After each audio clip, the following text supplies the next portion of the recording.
has entered into new territory, at least for some teams. We've seen group stage matches that have blown our minds, have we not? We have had excitement and goals galore. 215 goals last night. That became 216. Africa has every reason to be exceptionally proud of herself, sending out a contingent of 10 teams to the World Cup and 9 of them getting past the group stage. But now, this is a different ball game altogether.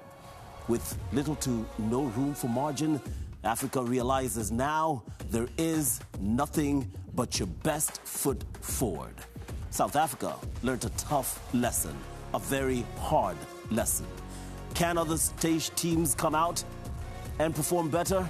Well, up next, a few more games, including the cracker right behind me, Brazil and Japan. There's a lot of history between those two, including Japanese going to Brazil, into marrying Brazilians who are Japanese, going back to Japan to build the nation. But now they go onto the pitch as absolute enemies, looking to wrap it up in 90 minutes. But then again, we could see extra time and indeed penalty shootouts. We don't know what's about to happen. What we do know is a lot can happen, and everything has happened that can happen at the 2026 FIFA World Cup. Action coming your way courtesy of Azam TV. Stick around, the build-up starts right now.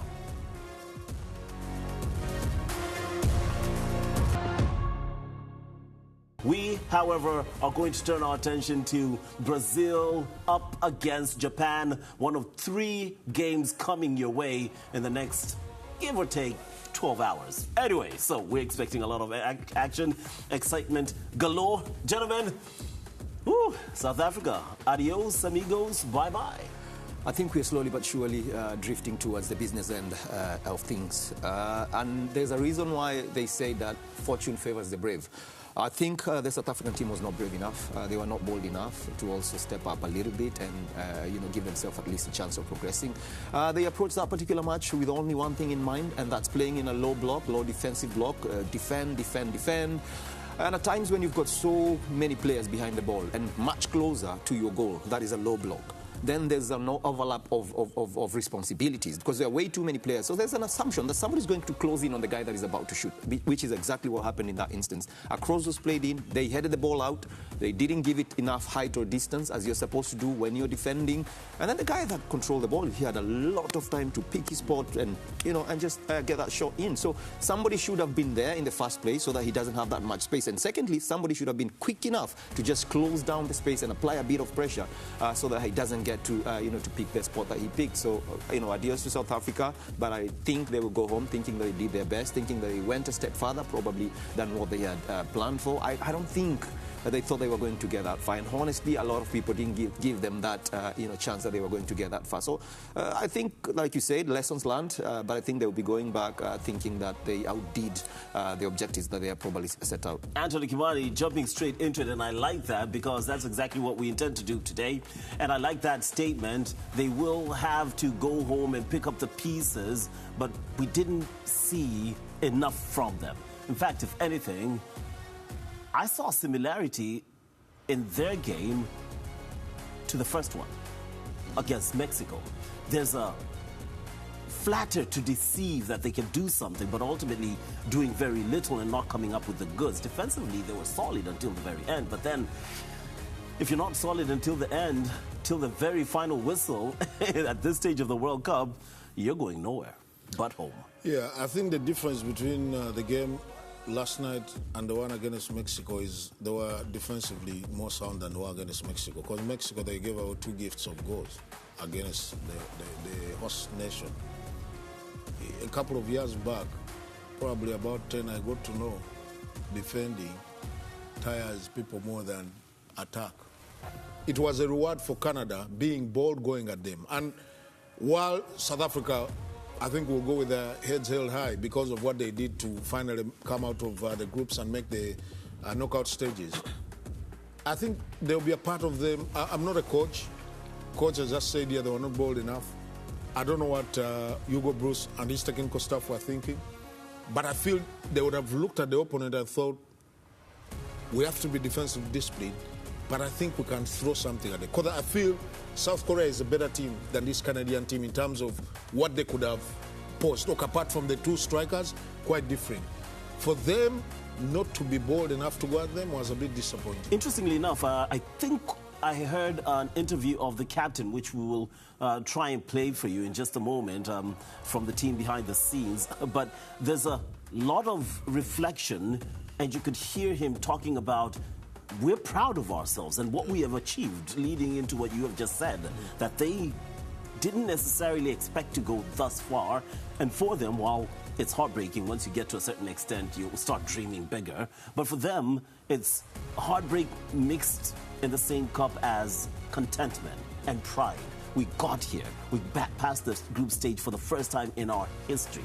That is something to look forward to, considering it's a rather young South African side. I agree, Chiko. I think there was a sense of mixed feelings from them. Mixed feelings in the sense that they knew that we've probably done really, really well, contrary to probably what most people thought. But also, maybe we've just let ourselves down here by not really fully maximizing our potential, because the South African team has a lot of attacking potential that you can take that to any bank. They have a lot of very good players on the ball, very, very enterprising, technically, gifted players that can come at you and beat any of the best defenders in the world. But I think the strategy that they probably approached that particular match limited that potential from, coming out to the glare. They were defending for the better part of that particular match. You could hardly see any, strategy that they had to attack as and when they got the ball. Because if you've decided to play along, a low block, the only logical attacking option you've got is through counter-attacks. So what do? You have pacey wingers on the flanks, you've got players that have got good passing range, and then anytime you win the ball, those two players, or even three for that matter, if you've got three attacking players, know the spaces that they're supposed to exploit, and whoever has the ball, know the spaces that they're supposed to play those balls to. But I struggle to see any strategy in terms of how they wanted, to hurt that Canadian side. Speaking of strategy, I want to pick the two of you, your brains here for a second. So, towards the end of that match, 3 substitutions, attacking-minded players were brought on. What do you do as a coach? Bring them in, give them a bit more time to settle into the game, 65th, maybe 70th minute? Or are you thinking about, okay, extra time, fresh pair of legs, give them a little bit of run-in towards 90 minutes so that they're ready to hit the road once we get into extra time? I'm wondering what he was thinking there. When you brought in attacking players, it means that these are players that are very, very good in the opponent's half, right? So change the strategy a little bit. They were playing in a low block, push to mid-block now. By doing so, you're taking those attacking players a bit closer to the opponent's goal, because that's what they thrive in. Those are the spaces that they are most dangerous in. But if you bring in good, enterprising, exciting attacking talent, and you're still playing in a low block, so the distance between themselves and the opponent's goal is still quite far. And with the pressure that they have, because all the Canadian players were in their half, anytime the Canadian players lost the ball in the South Africans' half, they were doing a lot of counter-pressing. So this attacking talent really couldn't do much in terms of attacking, because they were brought in to attack. But in that particular moment, what the team was being pushed to do is just to defend and to keep on defending. I get that. So the setup really didn't allow them to do much. But what about the time? For me, I felt maybe it's too late. No, I think it depends also on the profile of players you bring on, because the players pick up different times. There are players who bring on and quickly, within a second, they picked it up. There are those who need a bit of time, especially technically gifted players who are a bit slow, not too fast. You don't just bring him on and you expect him to be up and running in 2-3 minutes, unless there's a lot of creativity. So I don't know what, and two things, the profile of players, but also the instructions that were given to them. Because while the substitutions might look like they were attacking, probably the instructions could have been different. We brought you on because the other guys did not do a lot of attacking, not because they didn't want to, but the instructions rather. And they can easily be lost. For you to balance attack and defense, especially in South Africa against Canada, because I think they went into the game thinking we are the underdogs, and probably the only way we can have a chance is try as much as we can to defend and get... But they forgot how they did it against South Korea. Of course, like I said also, I thought South Korea in their game, they started a bit slow, they were a bit complacent, they knew a point to take them through, so it's different. Canada here knew we will not be forgiven for losing to South Africa, with all due respect. So they had to come out. They came out guns blazing, and that clearly destabilized a bit of South Africa. And I've been saying it here, most of the teams, and it's not only African teams, most of the teams that are smaller than the bigger nations, and I'm not saying Canada is a bigger nation, but probably because of the home advantage, a bit of experience. But when you look at their team, they've got some really good players playing at respectable clubs in Europe. They would feel, you know what, we can go at these guys. Now, the challenge with most of these teams is that defending will be easier. Now, after you have the ball going forward, what can you do? And I think that's where South Africa were picked out, and they could not do much when they had. So even the substitution, I'm thinking there could have been two reasons. Either to add on the fresh legs to defend, or, you know what, we've defended enough. It's time probably to catch them on one break, score one, and that is it. Because they scored late on against, a bit late on against South Korea. So probably that's what they would have felt. But going back to the comments of, just the comments of the captain, I love the comments. One or two people might think, why don't you believe in ourselves? Why do you think Africa, we should be happy getting out of the groups? But one of the things, for example, from my country where I come from, we never have strategy. We never have long-term goals.